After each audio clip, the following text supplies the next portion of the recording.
আসসালামু আলাইকুম, সবাইকে স্বাগত জানাচ্ছি আমার দেশ আজকের বিশ্বে। আপনাদের সঙ্গে আছে আমি হুমায়রা নাওচিন। দর্শক, শুরুতেই জানিয়ে দেব সংবাদ শিরোনাম। মার্কিন ও ইসরায়েলি ঘাঁটিতে ৭৬ ক্ষেপণাস্ত্র ড্রোন হামলা চালিয়েছে আইআরজিসি। ইসরায়েলে একদিনে ৬৩টি হামলা করল হিজবুল্লাহ। ট্রাম্পের নতুন ফাঁদে আরবরা, যুদ্ধ বন্ধে দিতে হচ্ছে $৫ ট্রিলিয়ন। ইরান ব্রিটেনকে টার্গেট করছে বলে বিশ্বাসযোগ্য তথ্য নেই বললেন স্টারমার। যুক্তরাষ্ট্র ইরানের আলোচনাকে স্বাগত জানালো যুক্তরাজ্য।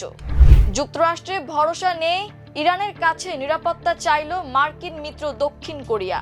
ইরানের বুশেহার পারমাণবিক বিদ্যুৎ কেন্দ্রের কাছে হামলা নিয়ে আইএইএ ও রাশিয়ার আলোচনা। ভারতের জ্বালানি পরিস্থিতি উদ্বেগজনক, লোকসভায় প্রধানমন্ত্রী নরেন্দ্র মোদী। ভারতের বিমান বাহিনীতে পাকিস্তানের গুপ্তচর গ্রেপ্তার ১। ২৪ ঘন্টায় ইউক্রেনে ১৫০০ সেনা নিহত, জানালো রাশিয়া। নিউ ইয়র্কের লা গার্ডিয়া বিমানবন্দরে বিমান দুর্ঘটনায় পাইলট ও কো পাইলট নিহত। দর্শক, শুনছিলেন সংবাদ শিরোনাম, এবার বিস্তারিত। ইরানের Islamic revolutionary guard corps IRGC বলেছে, যুক্তরাষ্ট্র ও ইসরায়েলের সামরিক ঘাঁটি লক্ষ্য করে ৭৬টি ক্ষেপণাস্ত্র ও ড্রোন হামলা চালানো হয়েছে। এক বিবৃতিতে আইআরজিসি বলেছে, শত্রুদের সামরিক অবকাঠামো ধ্বংসের ধারাবাহিকতায় আল দাফরা, ভিক্টোরিয়া, পঞ্চম নৌবহর এবং কিং সুলতান নামক মার্কিন ঘাঁটিতে ড্রোন এবং শক্তিশালী তরল জ্বালানি চালিত কিয়াম ও সলিড জ্বালানি চালিত জুলফিকার ক্ষেপণাস্ত্র দিয়ে কার্যকরভাবে হামলা চালানো হয়েছে।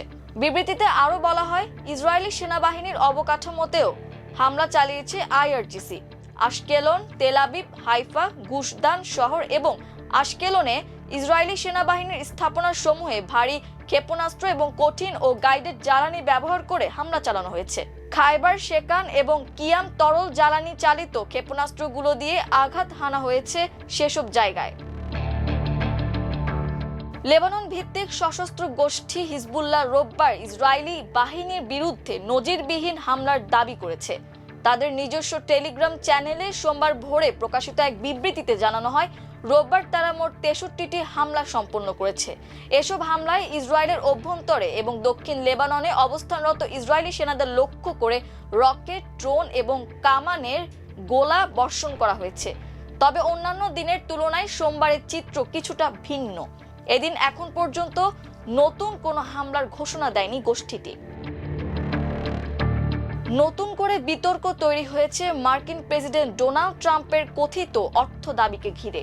ওমানি সাংবাদিক সালেম আল জুহরি বিবিসি আরাবিকে জানান, ফাঁস হওয়া কিছু তথ্য অনুযায়ী ট্রাম্প প্রশাসন উপসাগরীয় সহযোগিতা পরিষদের দেশগুলোর কাছে বিপুল অর্থ দাবি করেছে।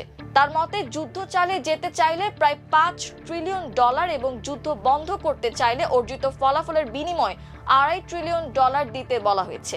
তিনি আরও দাবি করেন, এই প্রক্রিয়ায় উপসাগরীয় দেশগুলোকে সামরিক ও আর্থিকভাবে যুক্ত হতে চাপ দেওয়া হচ্ছে। তবে এসব দাবির বিষয়ে এখনও যুক্তরাষ্ট্র বা সংশ্লিষ্ট দেশগুলোর পক্ষ থেকে কোনো আনুষ্ঠানিক নিশ্চিতকরণ পাওয়া যায়নি।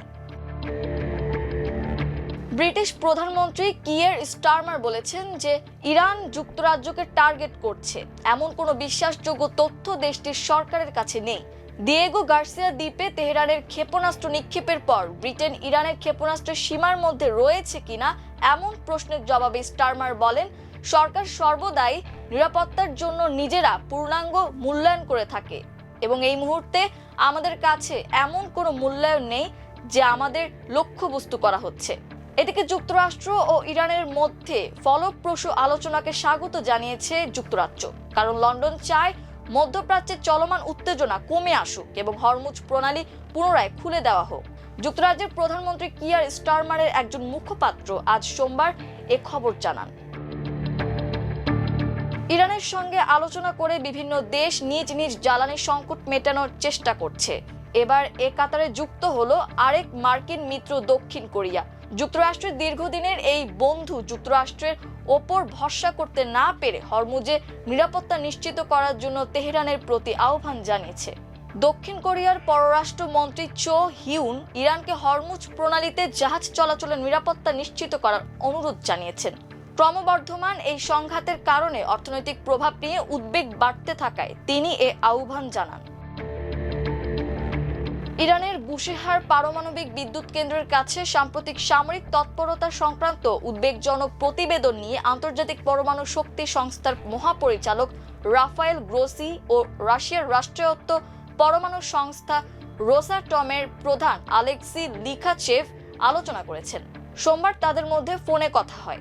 সামাজিক যোগাযোগ মাধ্যম এক্সে এক বিবৃতিতে IAEA জানায়, পারমাণবিক নিরাপত্তা ও সুরক্ষার 7টি অপরিহার্য স্তম্ভ অনুযায়ী মহাপরিচালক গ্রোসি স্মরণ করিয়ে দিয়েছেন, কোনো সামরিক পদক্ষেপ যেন পারমাণবিক বিদ্যুৎ কেন্দ্রের ভৌত অখণ্ডতা এবং এর কর্মীদের নিরাপত্তাকে ঝুঁকির মুখে না ফেলে। কর্মীদের অবশ্যই নিরাপদ পরিবেশে তাদের গুরুত্বপূর্ণ দায়িত্ব পালনের সুযোগ দিতে হবে।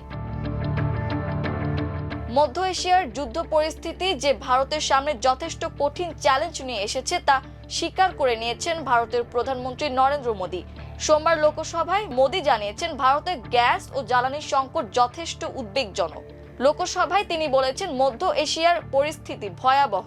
এই সংকট 3 সপ্তাহেরও বেশি সময় ধরে চলছে। এই যুদ্ধ সারা বিশ্বের অর্থনীতি ও মানুষের জীবনকে প্রভাবিত করছে।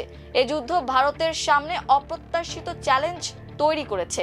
এই চ্যালেঞ্জগুলো অর্থনৈতিক ও জাতীয় নিরাপত্তা সংক্রান্ত। এছাড়াও মানবিক চ্যালেঞ্জও রয়েছে। ভারতের বিমান বাহিনীর এক সদস্যকে গ্রেপ্তার করা হয়েছে। তার বিরুদ্ধে পাকিস্তানের হয়ে গুপ্তচর বৃত্তি ও ইসলামাবাদে তথ্য পাচারের অভিযোগের প্রাথমিক সত্যতা পাওয়া গেছে বলে দেশটির আসামের বিমান বাহিনী স্টেশন সূত্রে জানা গেছে। গ্রেপ্তার সুমিত কুমার বিমান বাহিনীতে কাজ করলেও আসাম স্টেশনে তিনি বেসামরিক কর্মচারী হিসেবে কর্মরত ছিলেন। রাজস্থান গোয়েন্দা সংস্থা রোববার জানিয়েছে, আসামের একটি ভারতীয় বিমান বাহিনী স্টেশনে কর্মরত একজন বেসামরিক কর্মচারীকে পাকিস্তানি হ্যান্ডলারদের কাছে সংবেদনশীল তথ্য পাচারের অভিযোগে গ্রেপ্তার করা হয়েছে। এ ঘটনায় মামলা দায়ের করা হয়েছে এবং তদন্ত চলছে। মধ্যপ্রাচ্যের সংঘাতের মধ্যে থেকেও নেই ইউক্রেন রাশিয়ার যুদ্ধ। একদিনের ব্যবধানে সেখানে বড় সাফল্য পাওয়ার দাবি করেছে মস্কো। 24 ঘন্টার ব্যবধানে ইউক্রেনে 1,500 সেনা নিহত হয়েছে বলে জানিয়েছে রাশিয়ার প্রতিরক্ষা বাহিনী। সোমবার রাশিয়ার প্রতিরক্ষা মন্ত্রণালয় জানিয়েছে, গত 24 ঘন্টায় বিশেষ সামরিক অভিযান এলাকায় ইউক্রেনীয় সশস্ত্র বাহিনীর 1,275 জন সদস্য নিহত হয়েছে।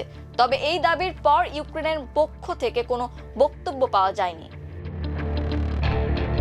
যুক্তরাষ্ট্রের নিউ ইয়র্কের লা গার্ডিয়া বিমানবন্দরের রানওয়েতে প্লেন ও ট্রাকের সংঘর্ষে 2 পাইলট নিহত ও 41 জন আহত হয়েছেন। আহতদের সবাইকে হাসপাতালে ভর্তি করা হয়েছে।